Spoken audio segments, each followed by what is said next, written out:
So, నిన్న మామూలుగా అయితే 70 కిలోమీటర్లే ఉంది. తాడేపల్లికి ఆ ఊరికి, రెంటపాలెంకి. కానీ 7 గంటల వరకు వీళ్ళ కాన్వాయ్ ఎళ్ళినట్టుగా తెలుస్తుంది. అంటే ప్రతి చోట పెద్ద ఎత్తున జనాన్ని సమీకరించి ఎక్కడికక్కడ బల ప్రదర్శన చేసుకుంటూ ఒక దండయాత్రలాగా జగన్ బయలుదేరాడని చెప్తున్నారు. గుంటూరు, నల్లపాడు, మేడికొండూరు ఈ ఈ ఈ రూట్‌లో జగన్ వెళ్ళాడు. ఈ సందర్భంగా కంటిపూడి దగ్గర బారికేడ్లు. ఎందుకంటే పోలీసులు అసలు పర్మిషన్ ఇవ్వలేదు. ఓన్లీ అక్కడ నాగమల్లేశ్వరరావు ఇల్లు చాలా నేరోగా రోడ్‌లో ఉంటది కాబట్టి ఓన్లీ 3 వెహికల్స్‌కి 100 మందికి మాత్రమే పర్మిషన్ ఇచ్చారు. ఎస్పీ శ్రీనివాసరావు చాలా క్లియర్‌గా చెప్పాడు. ఇక్కడ నేరోగా ఉంది కాబట్టి ప్రమాదాలు జరిగే అవకాశం ఉంది. కాబట్టి మేము పర్మిషన్ ఇవ్వట్లేదని. అట్లాగే రోడ్డు పొడవునా కూడా ఎక్కడికక్కడ బ్యారికేడ్లు పెట్టారు. కంటిపూడి దగ్గర బ్యారికేడ్లు పెట్టినప్పుడు అంబటి రాంబాబు వాళ్ళ బ్రదర్ మురళితో కలిసి అక్కడికి పెద్ద ఎత్తున జనాల్ని యేసుకొనొచ్చి పోలీసులతో వాగ్వాదం దిగారు. ఎందుకు మీరు బ్యారికేడ్ పెట్టారు? మమ్మల్ని ఎందుకు ఆపుతున్నారు? మేము ప్రజాస్వామ్యబద్ధంగా లీగల్‌గా కదా ఇది చేస్తున్నామని వాదనకు దిగారు. వాళ్ళు అక్కడ ఏటుకూరు వద్ద ప్రమాదం జరిగింది.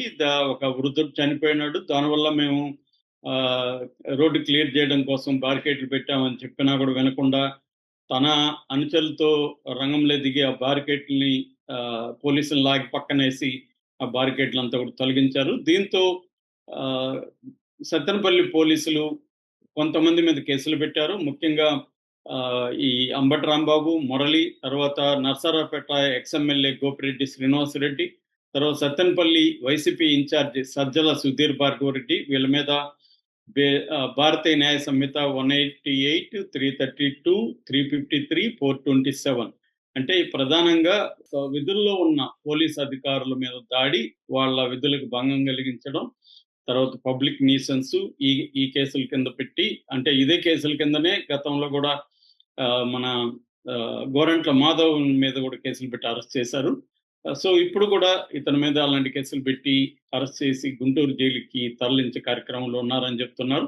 దీనికి జగన్ గూడా ఈరోజు ప్రెస్ మీట్ అనౌన్స్ చేశాడు. ఆ ప్రెస్ మీట్ అవ్వగానే జగన్ గూడా బయలుదేరుతున్నట్టు చెప్తున్నారు. ఒక ఉద్రిక్త వాతావరణం అయితే గుంటూరు సమీపంలో చోటు చేసుకుందని చెప్తున్నారు.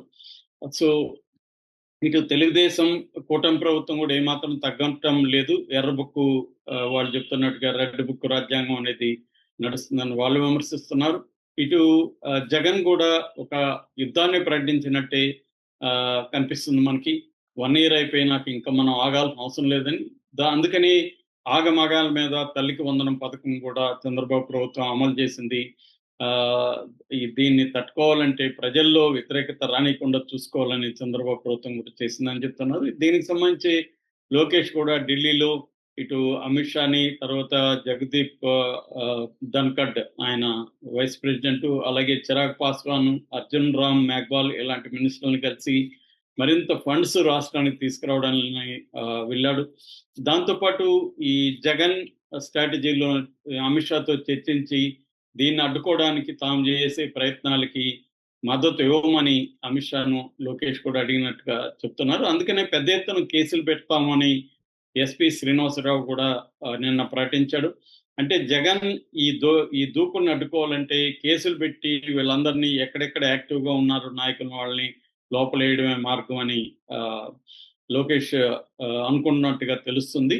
అయితే దీనికి విరుగుడుగా ఎంతమందిని అరెస్ట్ చేసినా మళ్ళీ పెద్ద స్థాయిలో ఎప్పటికప్పుడు ఆ ప్లేసుల్ని రీప్లేస్ చేయించి వాళ్ళ ద్వారా మళ్ళీ పెద్ద ఎత్తున ఒక వార్ సిట్యుయేషన్‌ని తీసుకొచ్చి భయభ్రాంతం చేయాలి. దానివల్ల తెలుగుదేశంలో ఉండే ద్వితీయ శ్రేణి నాయకులు గావచ్చు, కేడర్ గావచ్చు ఒక ఆందోళనలకెళ్ళిపోతారు. ఎందుకంటే మేమొస్తే మిమ్మల్ని నరుకుతాం, చంపుతాం అని ఓపెన్‌గానే వాళ్ళు కటౌట్లు పెట్టుకొని తిరిగే పరిస్థితులకు వచ్చేసారు. దీనివల్ల ఎందుకంటే ఇంక 4 ఏళ్లే ఉంది. తర్వాత పొరపాటున జగన్ వస్తే మన పరిస్థితి ఏంటి? అనే భయాందోళనలు కలిగించడం